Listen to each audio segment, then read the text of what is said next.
Is HSR going to collapse? That's a common question floating around the internet lately, and honestly, I kind of get why people feel that way. Revenue-wise, they aren't going down anytime soon, but what most players are worried about is the core gameplay and the new characters. The basics of HSR's gameplay are solid for a casual turn-based game.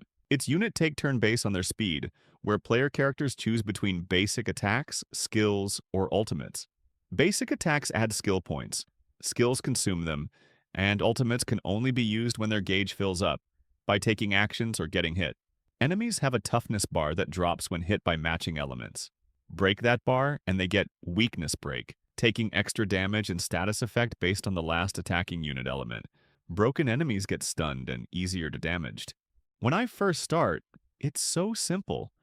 You don't need to dive too deep into every character's abilities and just exploit weaknesses and win.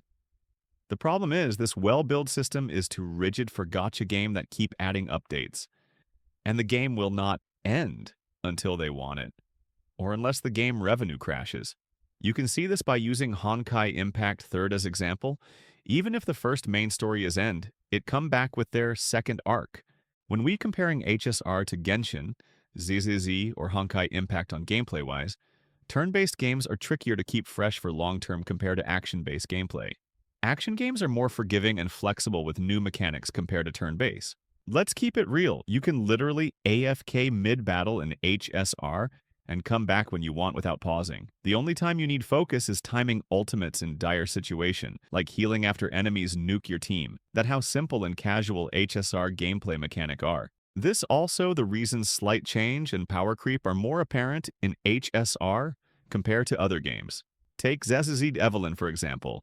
She top-tier character but hard to use due to her complex combo.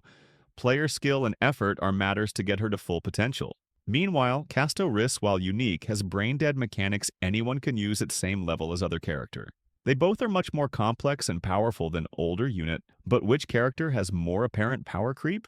Sure, their argument they different and not so simple, but not the point here. The point is the lack of effort in player input and narrow gameplay potential made ever slight change or new feature by dev could potentially become bad for future gameplay.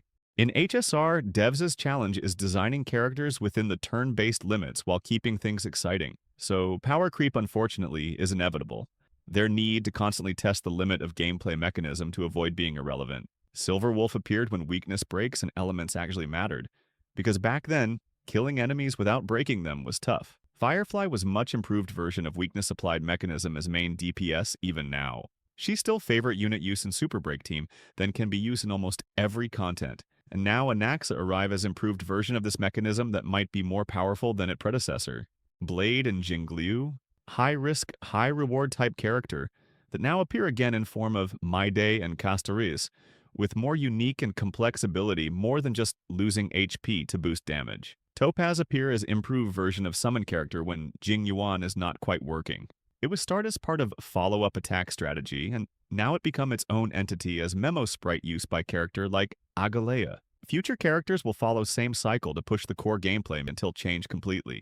Some work quite well, and some make players questioning dev decision. So, is HSR collapsing? It already is. They intentionally break it. Don't believe me? Day one players, ask yourselves, do weaknesses still matter anymore? Maybe on endgame challenges, but on regular content?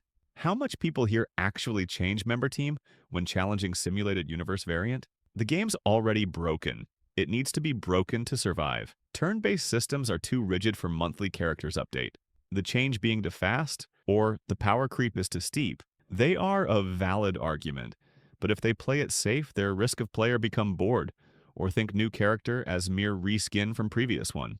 Balancing freshness versus fairness is hard, especially with so much competition in market. Players do get bored and starting to forget the game, especially when they're no short stock on gacha game now. The real question is, will their future gameplay stay fun, or just become annoying to play? So what to do? Simple, if you don't like the current state, just quit. If you hesitate, then let them cook first and try. If you like the game and still enjoy it till now, then play it. While giving feedback is good. At this point, people just keep fear-mongering, repeating other content creators over and over again. So what will you do? Will you quit or not? Please subscribe and like this video. It would help me a lot on making new content.